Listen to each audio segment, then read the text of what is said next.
Units of measurement. So chemistry, we take a lot of measurements. We've just learned and talked about how the numbers we pick are significant, what's the difference between an exact number and a measurement, and now we're going to talk about the numbers that we see. So scientists and health professionals throughout the world use the metric system. It is the common measuring system in all but a few countries in the world.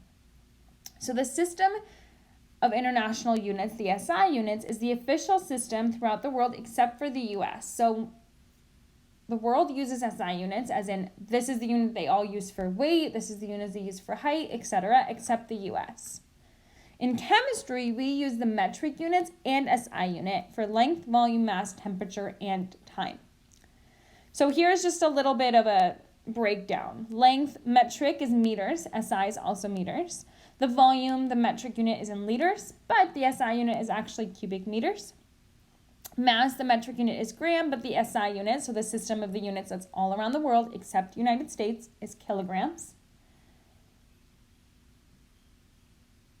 Temperature, degrees Celsius, but SI is Kelvin, and then time, seconds, and seconds. So units of measurement, length. So the way that we measure length will be usually through a meter stick or a yardstick. You're looking at how long something is.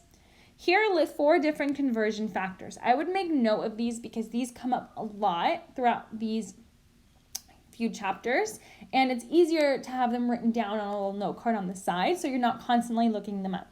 1 meter is 100 centimeters. 1 meter is 39.5 inches. 1 meter is 1.09 yards. And 2.54 centimeters is 1 inch. So when you're in lab, you're measuring the length using the device that you have, writing the appropriate significant figures in units.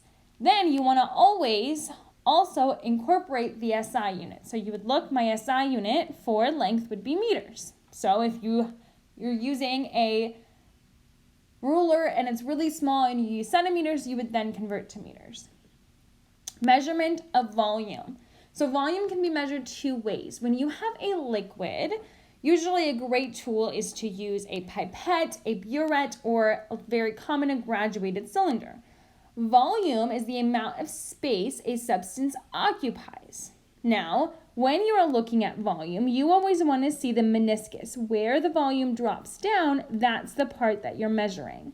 So that comes into play with the whole guessing of the last digit, the significant figures. Between 900 and 1,000, you look at your finest markings, and then you write your appropriate unit down. 1 liter, this should say, is equal to 1,000 milliliters. This is a really important one, comes up a lot in this class. Another important one that's not on here is 1 milliliter is equal to 1 centimeter cubed. I would star that as well. 1 liter is 1.06 quarts, and 946 milliliter is 1 quart. Now, when you have just a liquid, this is how you can measure volume. When you have a solid, you can also use this as to measure volume through something called water displacement. And what that means is you would take your initial volume, and then you would place whatever solid you have inside this volume. And then what you'll see happen is that the volume that you started with goes up. You can then measure the volume, which is the amount of space that's occupied by a substance, by taking the difference of the volume that you had at first with the volume that you had after. Another way to measure the volume, the amount of space it takes up, is through doing it by measuring the length, the width, and the height, or if it's a cylinder or a circle, other variations to measure how much space it takes up. So if it's a cube, a long rectangular substance, length, width, and height gives you your volume. Cylinder, for example, the volume is 4/3 pi r times the height. Different things for different substances. So you would look those up if they're not given to you based off of the substance that you have. Now what I want to point out is if everything's in centimeters, right, your volume would be centimeters cubed, which is then 1 milliliter. Mass. The mass of an object is a measure of the quantity of material it contains. So how much is inside of it is how the mass is taken. 1 kilogram is equal to 1,000 grams. 1 kilogram is 2.2 pounds. 454 grams is 1 pound. Also very, very important little unit conversions. Now I wanted to talk a little bit about the difference between mass and weight. In our daily lives, we use the term weight rather than mass. You don't say my mass is this, we say my weight is this. Weight is a measure of the gravitational pull on an object. So it's not like mass. Mass is taking up how many particles take up that specific object and how much that mass is. And weight is taking into account the gravitational pull on an object. So on Earth, an astronaut with a mass of 75 kilograms has a weight of 165 pounds.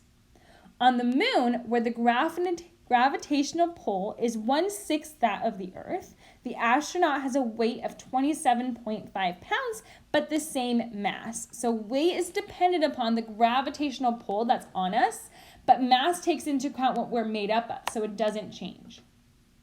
In science, we measure the mass because it does not depend on gravity. Another one is time. So in our lives, we usually measure time in years or days or hours or minutes or seconds. In chemistry, you'll see a lot of the times that we use seconds as our unit of measurement.